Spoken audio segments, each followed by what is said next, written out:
Okay, so today we're diving into something I think we can all relate to. Yeah. Food. Mm. Specifically, how what we eat shapes how we see ourselves. Oh, yeah, definitely. We've got this fascinating review of a book called Eating and Being by historian Stephen Shapin, Okay. published in Nature magazine. Cool. And it turns out this link between food and identity, Yeah. it's ancient. Oh, it really is. It goes way beyond just worrying about calories or carbs or, any of that stuff. This connection goes back centuries to ideas about food having almost magical powers Huh. to shape who we are, both physically and mentally. So we're talking more than just like you are what you eat in a literal sense. Exactly. Yeah. Like, for example, the ancient Greeks had this whole system based on the four humors: Okay.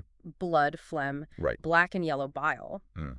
They believed these humors determine your personality and you could balance them through the right foods. So like if you were feeling sluggish, they'd prescribe a certain diet to like pep you up? That's the idea.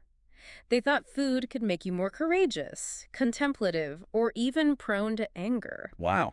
It's fascinating how they saw such a direct link between what they ate and who they were as people. You know, that makes me think about how even today we kind of attach certain personality traits to people based on their diets. Oh, totally. Like someone who's super into health food might be seen as disciplined, whereas someone who eats a lot of junk food might be seen as lazy or Yeah, for sure. unhealthy or something. It's amazing how those ancient ideas still resonate even if we don't realize it. Right? But the review goes on to explain that around the 17th century, Yeah. science started to challenge those old beliefs about humors. But wasn't that view eventually challenged? Mm-hmm. How did people start to reconcile those beliefs with emerging scientific knowledge? Well, they began to focus on the chemical makeup of food, Mm-hmm. those tiny microparticles. Okay. Instead of seeing the stomach as a kitchen where qualities blended, it became a laboratory where these particles interacted.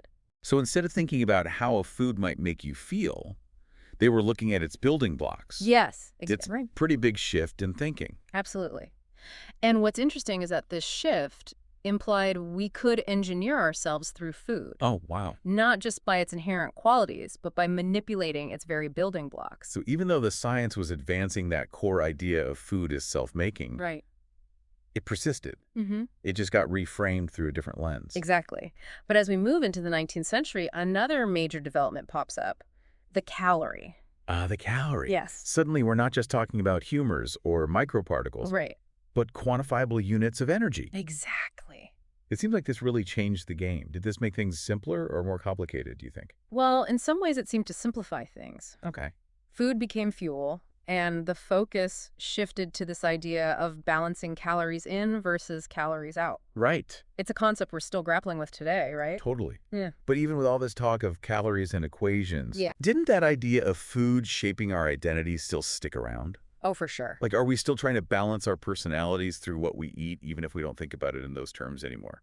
That's a great question, and it's one we'll definitely explore further because, as you'll see, the story of food and self-image doesn't end there. Right. It takes some fascinating twists and turns as we move into the modern era. So we've gone from humors to microparticles to calories, all these Correct. different ways of thinking about food. Yeah. But it sounds like that underlying idea that food shapes who we are Yeah. is still with us. It definitely is. And what's fascinating is how, as science has advanced, this idea has gotten tangled up with morality. Morality. Yeah. It's not just about what food does to us, but what our choices say about us. So you're saying that our food choices have become a way of expressing our values. Exactly. Think about the sustainability movement. Okay. Choosing a plant-based diet is often seen as a moral act, a way to reduce your impact on the planet. It's almost like a badge of honor for some.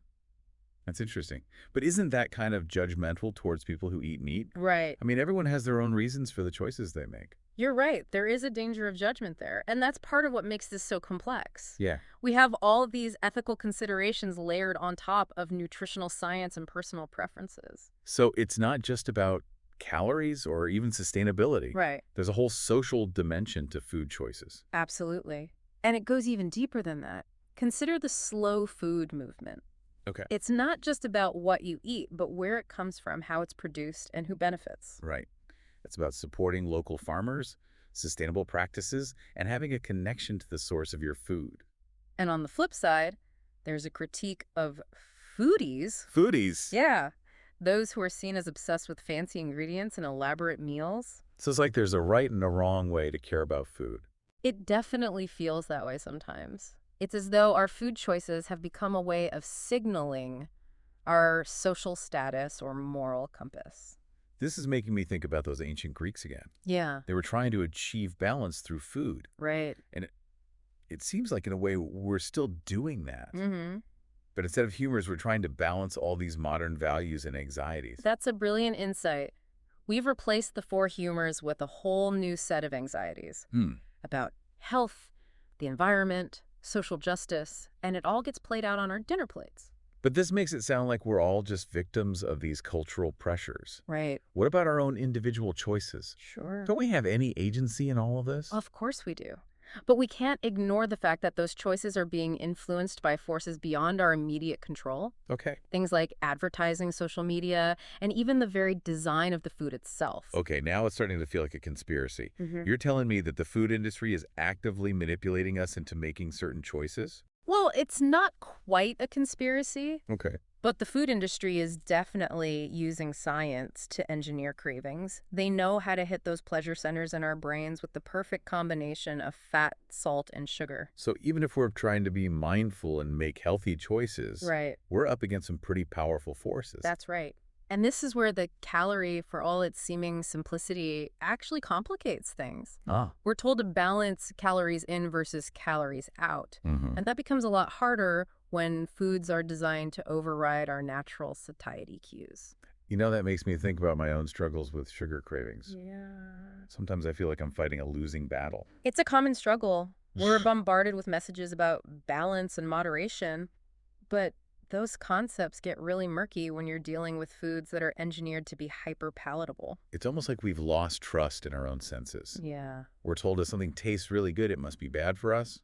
And that's a pretty sad state of affairs, don't you think? Yeah. It's like we've become alienated from the simple pleasure of eating.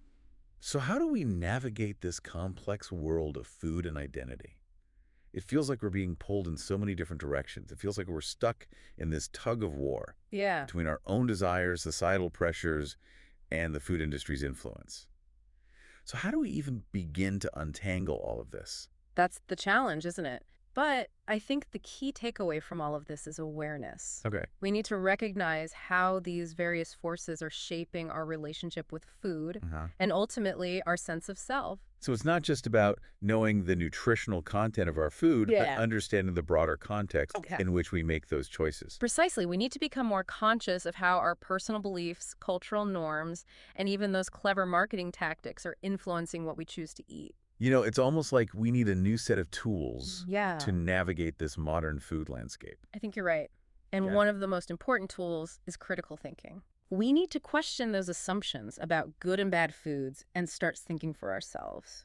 But isn't there a danger in that too? Mm. I mean, if everyone just follows their own intuition, won't that lead to chaos? There's a balance to be struck, for sure. We still need to rely on scientific evidence and expert guidance, but we also need to be aware of our own individual needs and preferences. It's not about rejecting science altogether, Right. but about integrating it with our own lived experience. Exactly. And this brings us back to that core idea we've been exploring. Food as self-making. If we want to cultivate a healthy and authentic sense of self, we need to be mindful of how our food choices contribute to that. That makes a lot of sense. Yeah. It's not about achieving some perfect ideal, Yeah. but about finding what works for us as individuals. And that might look different for everyone. There's no one-size-fits-all approach to food.